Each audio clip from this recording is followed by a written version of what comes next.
Hello, everyone. I am the Nightwalker, and welcome to Nightwalker Reviews.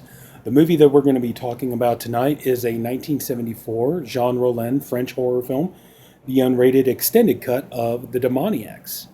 Now, this movie is a bit of a departure. Now, if you've ever watched any of Jean Rollins' films, you realize a good portion of his films are usually erotic vampire horror films. This movie is different in the sense that this is a more of a rape revenge from beyond the grave kind of a film. It has more of an occult value in the sense that the devil plays a character in this film. Our story starts off in this kind of like little coastal island village kind of a thing, and you have these four kind of, I guess you could say, beasts. They're actually people, but they act like wild animals, and they're called wreckers. Now, these wreckers, what they do is their job is pretty much they go out at night, and when they see ships passing by and the ships are trying to look for a place to port, they use lights to distract the ships. And instead of bringing the ships into shore, they have the ships crash on the rocks. And when that happens, they go in there, they loot the ships, they take what they want, they rape and or kill whoever's there. And in this case, there was a ship that broke down on the rocks, and these two girls, these sisters, are are victims of what happened. And the wreckers, you have the captain, who obviously he's a captain, so he's in charge, right? You have Paul, you have Bosco, and you have Tina. Now, these four, they're going through and they're looting, trying to find clothes, jewelry, anything that they could take. They're trying to make sure that everybody on that ship is dead. Well, they come across these two sisters. Well, the two sisters, they end up getting, brutalized and raped and assaulted and things like that. And basically, they're left for dead. Kind of almost like an I spit on your grave kind of a thing. And so we have the captain. He is drinking at kind of like at a brothel, kind of a tavern kind of a thing. And he's seeing things. We find out this guy is, he's not sane at all. He's very kind of messed up.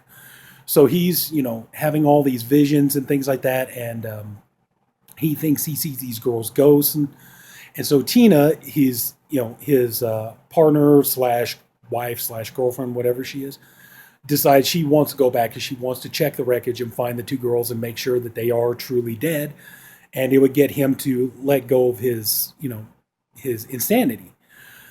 So they go back and they check the wreckage and things. And oh, by the way, before I get too much further into this, I'll probably be getting into some spoilers. So just so you know, you're warned. So some spoilers here. So anyway, they get back to the wreckage and they're looking around, and the two girls barely. There's some fight, some chase stuff. That's one thing also too you're going to notice about this movie.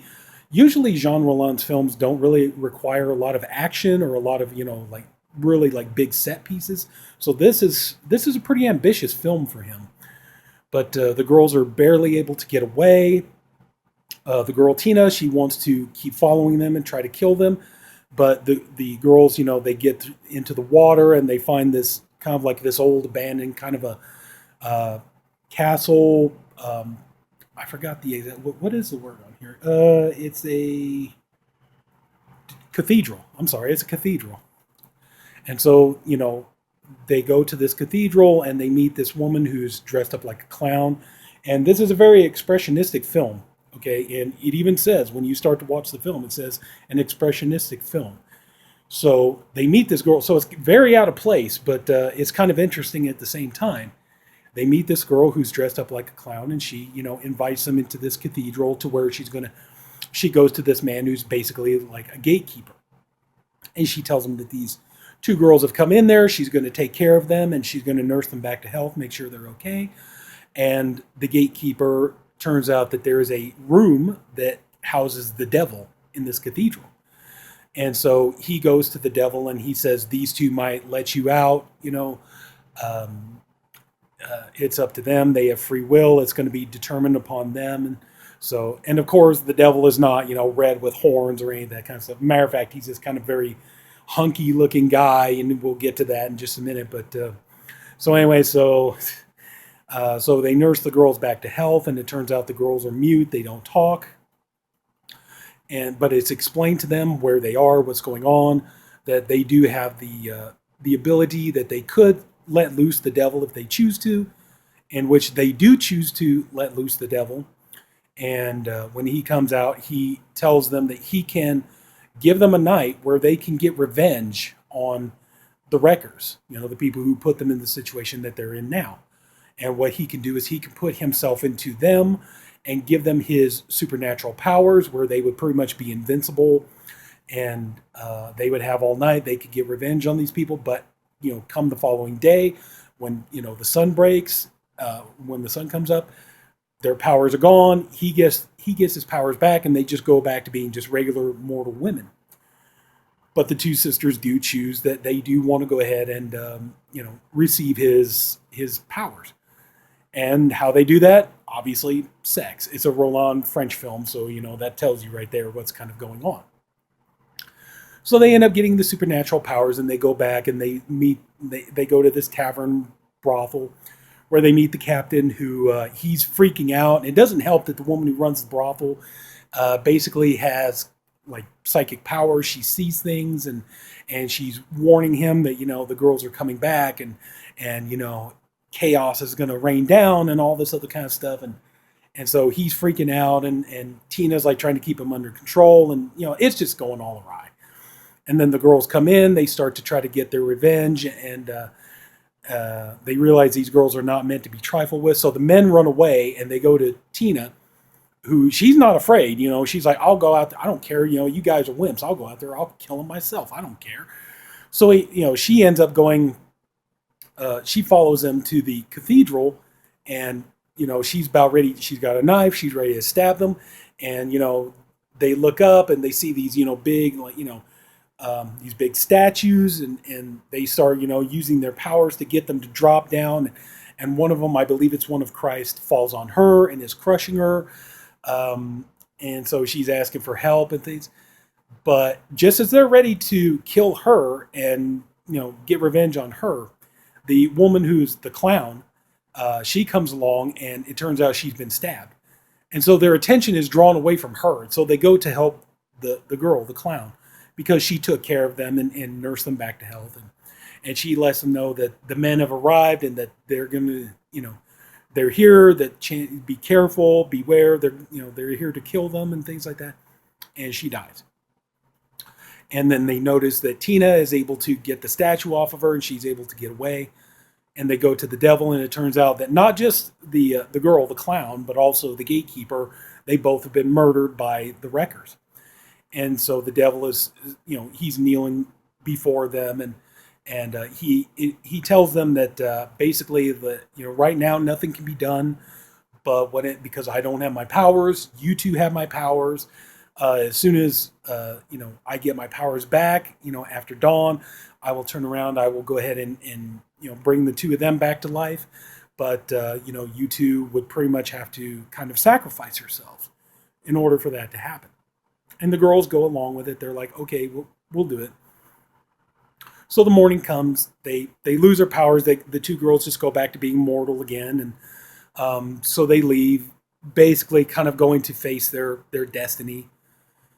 And the gatekeeper and the girl, the clown, they come back, and, they're talking about, we need to be there for them. And, they pretty much gave up their revenge for us. And the devil tells them, well, even if you get there, there's nothing you can do. It's too late. They're going to die. That's pretty much all there is to it. And but at the same time, they will get their revenge. Justice will be meted out. But the gatekeeper and the girl, the clown, decide that they want to go there to be there to support them anyway. So they go off, and the two girls are walking along, and they see, I believe it's Paul, and he's got this ridiculously huge bottle that he's been drinking booze out of. And it's a huge glass bottle, and he's been drinking out of it and stuff. So this guy's completely, to say he's wasted would be an understatement, for crying out loud. This dude is just blasted. So he sees the two girls, and he picks up this huge bottle, and his intent is to smash the girls with the bottle.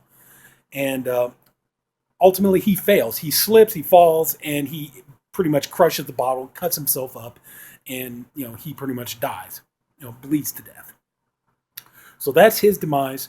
But then the two guys, Roscoe and the captain, capture the two girls and they take them to this wreckage and they tie them down. And it's weird because in some of these, Last House on the Left did kind of the same thing.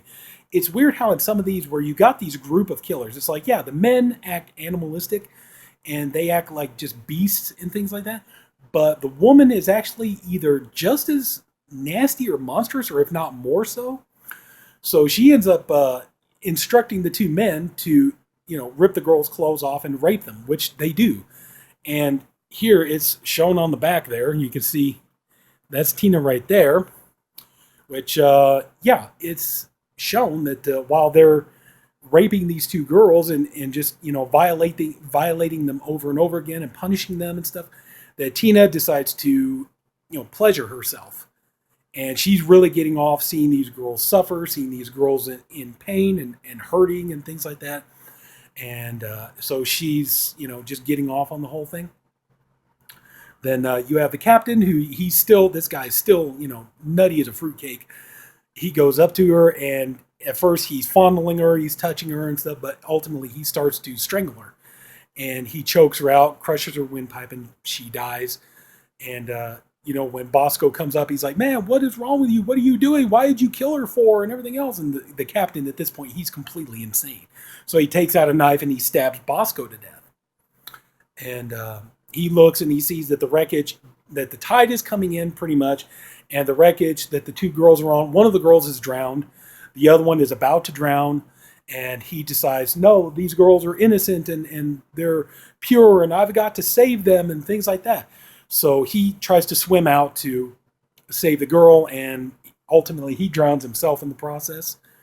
And pretty much you see that the female clown and the gatekeeper stand there. So they're pretty melancholy. They're pretty sad. It's they got their revenge, but unfortunately the girls had to die for that to happen. So pretty much it's a very downer ending. Nobody really wins in this situation. But anyway, though, that's it. Like I said, this is a bit of a departure for Jean Rollins fans. If the movie still, it has a lot of his trademarks. There's a lot of female nudity in it. There are sex scenes, things like that. There's the only thing this movie doesn't have. It has a bit of a gothic atmosphere, especially in the scenes with the cathedral. So that's, if you're into that kind of thing, that's pretty nice. The film is shot very well. It's very beautifully photographed. I will say that. I would have to say, though, some of the performances in some scenes are kind of like, you could kind of tell, like, there were some scenes where, like, they're doing stuff. Like, at one point where the captain is tying down one of the girls just kind of, like, watching him and stuff, you kind of felt like a little bit more attention should have been paid to the actress, like the director telling the actress to, you need to react a certain way, or, there are moments, it does kind of seem a little bit awkward. I will say that, because there are moments where the actors or the actresses don't exactly react the way most people would. But, I'm not tearing it down or anything. I'm just saying it is a fact. And the only other flaw I could see with this movie is it does tend to run just a teeny bit long. It's at 100 minutes. And there are some things, kind of like Robert Rodriguez would say, just kind of maybe trim the fat in a couple of areas. But other than that, though, this is a beautiful looking film. It has a good story. The execution of the story might be a tiny bit on the dodgy side, but still, it's a good story. And the best part too is, even though it's an expressionistic film, it's pretty easy to follow. It's got a simple plot. It's not one of these movies like, you watching it and you have no idea what's going on. No, the story is very basic. It's very simple. You can follow it pretty easy. And that's one of the real perks of this film, I would say. You know what's going on. So anyway, I would definitely recommend this movie. If you're interested in French horror films, this is from the Redemption line, which is part of Kino Lorber. So if you decide you want to start building up your Redemption Blu-ray or DVD collection, Demoniacs is actually a pretty good one to start off with. I recommend it. So I'm trying to as well. I know people have like every Redemption title there is. I'm working on it. Okay, it's very in progress, but I am working on it. I do like the Redemption line, and I like some of the work they do with these films and restoring them and trying to get them in the versions they were meant to be seen in. And so I do appreciate the work and effort that goes into these. So I do love this line of films, and I want to get as many of them as I can get, to be truthfully honest with you. I know some are not going to be as good as others, but like I said, if you decide you want to start, the Demoniacs is actually a very good one to start off with. It's a good film. I do recommend it. And yeah, so I think that's pretty much going to do it. So again, thank you for tuning into Nightwalker Reviews. I hope you enjoyed this video. If you did, please like and subscribe. There'll be weekly videos posted. And until then, take care, have a good night, and maybe I'll see you walking around out at night.